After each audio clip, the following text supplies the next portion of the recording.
Sang Hyang Adibudaya, Namo Buddhaya. Sahabat terkasih di dalam Dharma yang saat ini berada di rumah masing-masing, sebuah tradisi yang sudah terbiasa di dalam aktivitas kita sebelum-sebelumnya melaksanakan puja bakti dalam rangka pelimpahan jasa di masa Jingbing, dan kita bersama-sama melaksanakan puja bakti. Namun tahun ini kita tidak dapat melaksanakan aktivitas seperti biasanya karena kondisi dunia maupun negara Republik Indonesia saat ini sedang dihadapkan pada kondisi yang tidak nyaman karena akibat virus Corona 19, sehingga ibu bapak harus mengikuti dhamma kelas, belajar melalui rumah. Namun perkembangan zaman sekarang bukanlah sesuatu yang menjadi penghalang untuk Anda belajar Dharma, karena teknologi perkembangan zaman yang saat ini hadir di dalam kehidupan kita memberikan banyak kemudahan untuk terus dapat membangun kualitas batin melalui belajar, dan belajar. Kewajiban kita sebagai warga negara Republik Indonesia dengan banyaknya berkembang berita-berita dari media sosial yang patut kita harus melihat secara cermat dan juga memilah secara cermat kabar berita yang ada di media sosial sehingga tidak banyak menimbulkan kekhawatiran dan kecemasan terhadap kita semua. Kita sebagai warga negara Indonesia juga wajib mendengar, melaksanakan setiap himbauan-himbauan yang dikeluarkan oleh pemerintah, sehingga pada saat ini kita sebagai umat Buddha, sebagai warga negara Indonesia melaksanakan himbauan yang sudah dianjurkan oleh para pemimpin kita agar wabah yang saat ini dihadapkan pada kita dapat segera menyingkir dan sirna dari kehidupan kita. Ibu bapak dan saudara-saudara sedharma yang berbahagia, pada malam hari ini dengan melalui live streaming Facebook Dhammika Sukadana, saya akan berbagi pengalaman, berbagi dharma untuk menambah pengetahuan Anda sebagai umat Buddha, membimbing batin melalui perenungan sebagai tema pada malam hari ini. Ibu bapak dan saudara-saudara sedharma yang berbahagia, kehidupan kita apabila kita melihat ke belakang ketika kita masih kecil, di rumah, di sekolah, ataupun di lingkungan, kita memiliki aktivitas yang begitu sangat menyenangkan. Bermain, bercengkrama, hingga kita tumbuh menjadi anak remaja. Kita pun masih bermain, belajar, dan bekerja.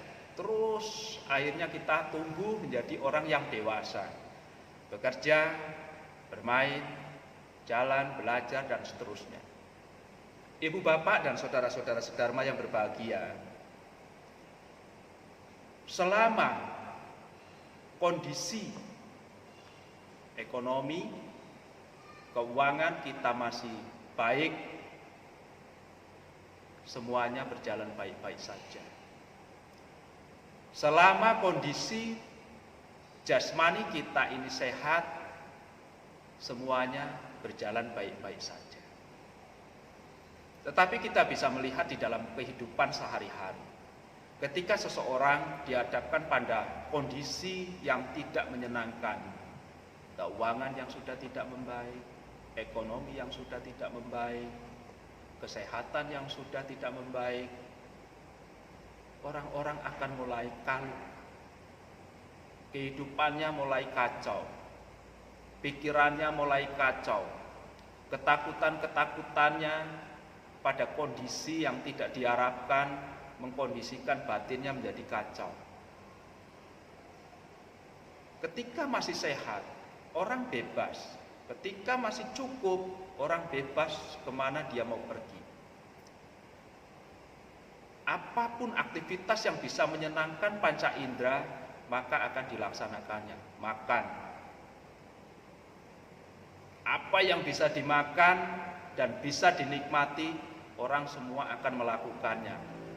Hafal bumbu makanan, menu makanan apa yang enak, kemasannya harus seperti apa yang enak, jajanan dari mulai jajanan ringan, roti sampai yang berat itu tahu nikmatnya makanan. Ketika di kaki lima, restoran, dan dimanapun, hafal di mana tempat makan yang enak itu di mana. Semua kondisi, ketika kondisi kita sehat ini apapun bisa dinikmati. Tapi ibu bapak dan saudara-saudara sedharma, banyak hal yang harus dicermati dan disadari secara bijak.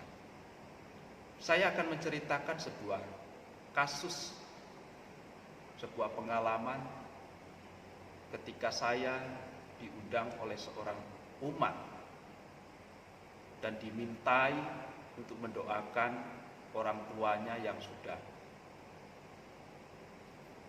fisiknya sudah lemah, sakit, fisiknya sudah tidak mampu menopang untuk berjalan, fisiknya sudah tidak mampu menopang untuk menikmati makanan yang nikmat. Ketika dia mengundang saya untuk hadir di rumahnya, saya pergi ke rumah itu dan saya menjumpai mamanya di dalam kamar yang saat itu dalam kondisi yang tidak nyaman karena sakit di usianya. Apa yang terjadi dengan orang tuanya, ibu bapak dan saudara-saudara sedara? Ketika saat itu saya berada di sana, saya ajak bicara, tetapi sudah tidak bisa ngerti, sudah nggak bisa nyambung apa yang saya ucapkan. Saat itu anaknya bilang, Mama, ada Bante, Ma.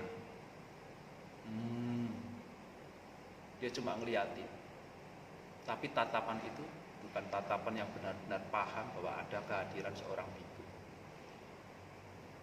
Anaknya mencoba lagi, Mama, ada Bante mau doa, Ma. Dia mulai mengerang. Saya tidak bisa melakukan komunikasi kepada orang tua itu. Sesekali saya ajak komunikasi, tetapi tetap tidak bisa ngerti, tidak bisa menyimak, gak nyambung apa yang saya ucapkan. Orang tua itu sebentar panggil anaknya, Me, capek, pingin duduk. Maka anaknya membangunkan mamanya untuk duduk. Ketika didudukkan, beberapa menit kemudian dia memanggil anak, Me, capek, pingin tidur. Angkat lagi ditidurkan. Beberapa menit kemudian dia bersuara dan bilang, Me, ayo ke toko, aku pengen ke toko. Anaknya bilang, Mama sakit, Mama sekarang sudah tidak kuat untuk di toko, Mama di rumah saja, saya kepengen ke toko. Iya, iya, ayo ke toko. Air matanya mulai menetes. Beberapa menit kemudian suaranya terdengar. Mei, ayo jalan-jalan. Ayo jalan-jalan. Mama sakit. Nanti kalau sudah sehat jalan-jalan ya. Enggak, saya mau sekarang pengen jalan-jalan.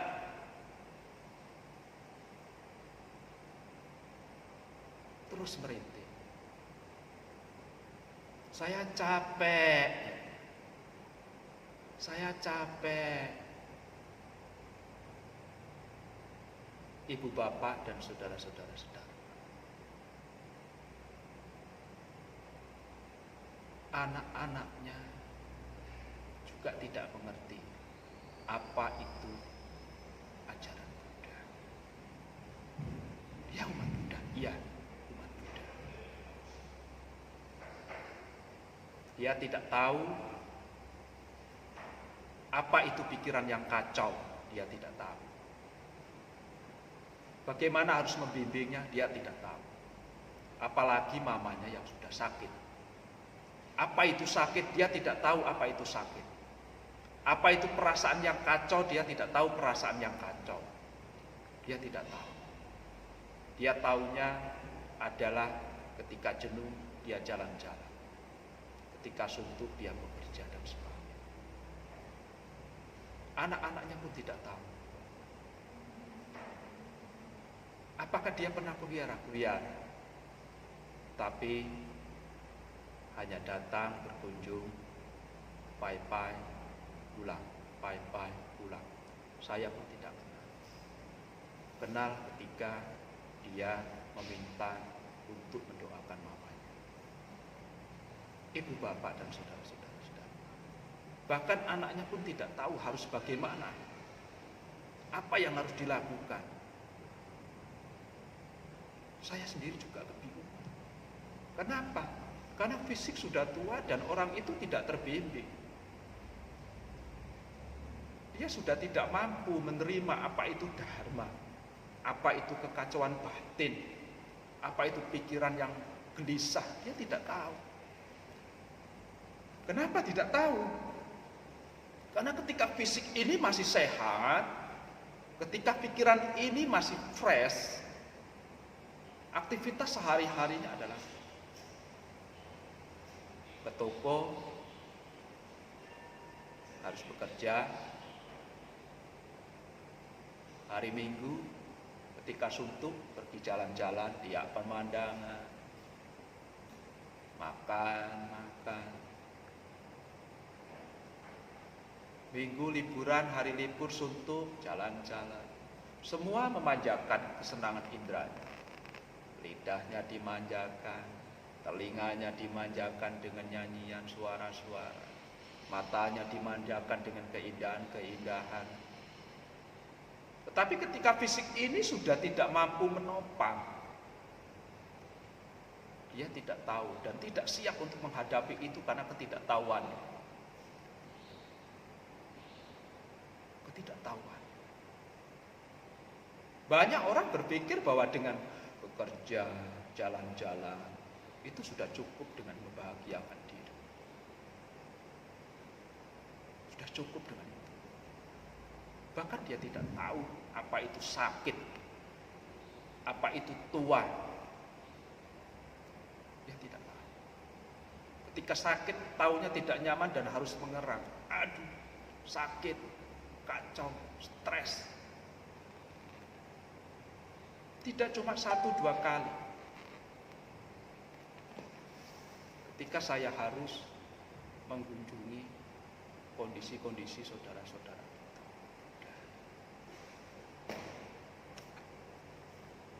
Disinilah kita harus diabar. Karena fisik ini tidak selamanya harus sehat. Fisik ini tidak selamanya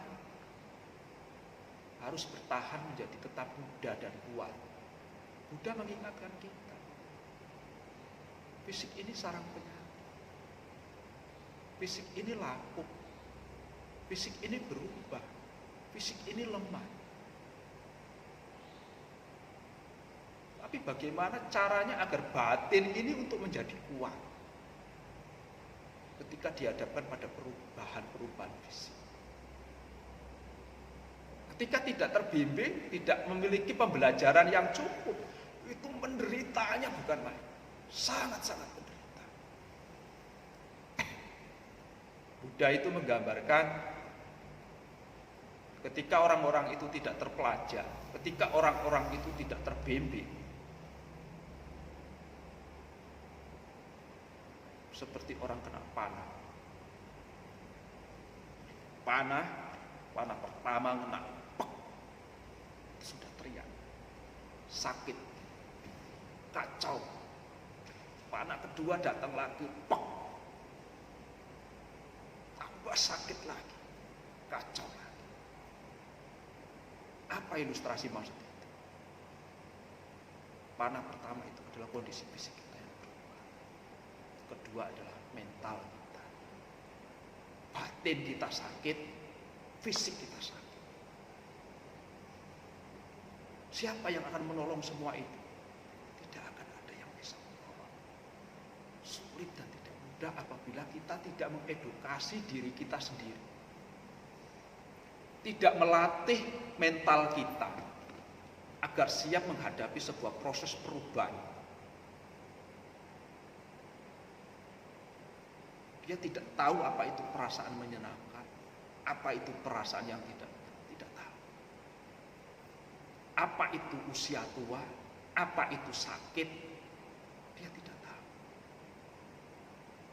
Ibu bapak dan saudara-saudara sedharma yang berbahagia, dengan melihat itu kita harus paham. Siddhartha guru kita ketika awal-awal berjumpa dengan orang tua aja bingung. Ketika dia berjumpa dengan orang tua itu bingung.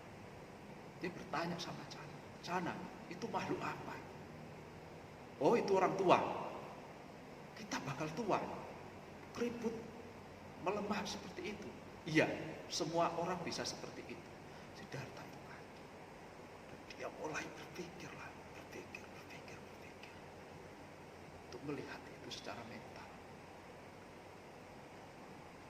Bahkan ketika berjumpa dengan orang sakit, batinnya itu kacau. Dia bertanya, "Man, itu apa itu? Cana apa itu?" Oh, itu orang sakit. Kita bakal sakit. Iya. Semua orang bisa sakit. Itu kacau. Siddhartha itu pikirannya kacau. Dia mulai mengelola, melihat, merenungkan. Lalu ketika menjumpai orang mati, kacau lagi pikiran. Ibu bapak dan saudara-saudara, Siddhartha ketika melihat orang mati itu kacau. Kita bakal mati, kita bakal berpisah dengan orang-orang yang kita cintai. Tetapi kita sebagai umat Buddha dalam kehidupan sehari-hari, lihat orang tua ya biasa, lihat orang sakit ya biasa, lihat orang mati ya biasa. Apalagi kalau yang mati bukan kerabat ya, tidak ada masalah. Kalau yang sudah meninggal itu adalah keluarga sendiri, ya kacau batinnya itu. Karena nggak siap. Kenapa harus meninggal? Kenapa harus cepat sekali? Kenapa harus cepat sekali sakit? Kenapa harus cepat sekali tua? Kesibukan hari-hari kita itu kadang tidak terasa. Sudah tambah usia, tambah usia, tambah usia. Tua, berikut. Badan ini mulai lemah, mulai terserang penyakit, mulai aduk-aduk lagi. Kita harus mengedukasi batin kita ketika melihat sebuah fenomena. Saya ketika melihat menjenguk orang sakit itu, saya sendiri bagaimana cara bimbingnya? Karena usia tua itu sudah menghalang untuk belajar. Ketika nggak siap, apalagi dalam kondisi sakit, apakah bisa menerima? Tidak mudah.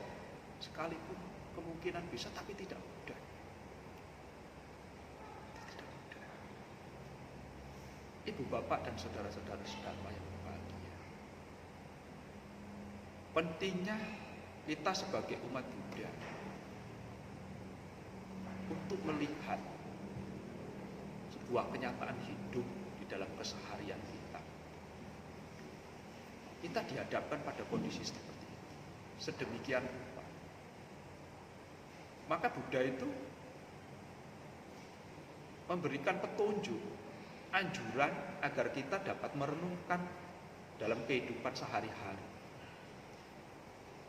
Fisik ini bakal tua, mulai keriput, rambutnya mulai putih, ini mulai jelek, badan mulai ngilu-ngilu, sakit-sakit dan sebagainya. Artinya siap. Oh, mulai sakit, ini mulai usia tua, mulai sakit, tua. Renungkan. Oh, tua menghampiri. Badan ini mulai lemah, sakit. Oh, sakit mulai menghampiri. Apa yang akan terjadi selanjutnya adalah kematian. Oh, kematian bakal hadir menghampiriku ketika usia sudah tua, sakit dan mati. Oh, kalau saya mati, saya bakal berpisah dengan orang-orang yang saya cintai. Ketika saya mati, semua saya tinggalkan. Orang-orang yang saya cintai, anak, istri, suami, sahabat, saudara, harta, semua ditinggalkan. Hanya satu yang dibawa, kebajikan dan keburukan dari perbuatan, karma. Ibu bapak dan saudara-saudara sedharma yang berbahagia, kita sebagai umat Buddha, it's okay. Anda mau senang-senang ketika sehat, boleh. Tapi paling tidak Anda harus meluangkan waktu paling tidak 5% dari 24 jam untuk duduk hening, melihat ke dalam batin. Siapkah batin ketika menghadapi usia tua, sakit, mati, berpisah, dan karma? Ibu bapak dan saudara-saudara sedharma, semua orang takut ketika menghadapi usia tua dan sakit. Semua orang akan menyerang, hancur, kacau perasaan, gak siap. Itu pentingnya kita itu mengedukasi batin kita dengan merenungkan semua proses dari fenomena kehidupan kita yang terus berubah. Kalau kita gak siap, kita akan kacau batin. Kita akan tersiksa karena cara pandang kita yang tepat, karena kita tidak terpelajar, karena kita tidak mengedukasi batin kita sendiri. Aduh, kok sepi sekarang ya, di rumah terus jenuh. Apalagi sekarang udah isolasi diri berhari-hari, nggak ngapa-ngapain, di rumah aktivitasnya mulai jenuh. Jadi tidak cuma Anda sendiri yang harus mengisolasikan diri untuk tidak keluyuran, berkumpul. Saya juga ya dilihat hanya bertemankan simbah. Kita harus belajar memahami batin ketika jenuh, ketika bosan, ketika fisik ini tidak nyaman, tahu apa yang harus dilakukan. Ketika masih bisa diobati. Ketika sudah tidak bisa diobati, apabila suatu saat nanti kita itu harus menjadi bunganya tempat tidur dan tidak bisa ngapa-ngapain lagi, ya kita sudah harus siap. Oh, jadi kalau sudah paham. Ibu bapak dan saudara-saudara sedharma, mari kita sebagai umat Buddha untuk meluangkan waktu, apakah sore hari atau pagi hari, untuk duduk merenungkan fisik kita, merenungkan proses fisik kita, proses batin, perasaan senang dan tidak senang, tahu, ketika makan tahu, ketika tidak makan tidak enak, tidak nyaman, sudah tidak bisa menikmati, tahu. Ketika sakit tahu, ketika harus siap meninggal tahu. Oh, fisik ini sudah tidak mampu menopang, ini akan meninggal, tahu, siap. Oh, ketika akan berpisah dengan orang-orang dicintai, siap. Ibu bapak dan saudara-saudara sedama, semoga dengan pertemuan kita pada malam hari ini akan memberikan sedikit ataupun banyak sebuah inspirasi dari kehidupan kita, dan selalu ingat apa yang dianjurkan oleh Buddha agar batin kita itu siap menghadapi sebuah proses perubahan dari usia tua, sakit, mati, pisah dengan orang yang dicintai. Dan kita siap karena kita memiliki kebajikan untuk kelanjutan kehidupan kita hingga tercapainya kebebasan. Terima kasih. Namo Sang Hyang Adi Budaya. Namo Buddhaya.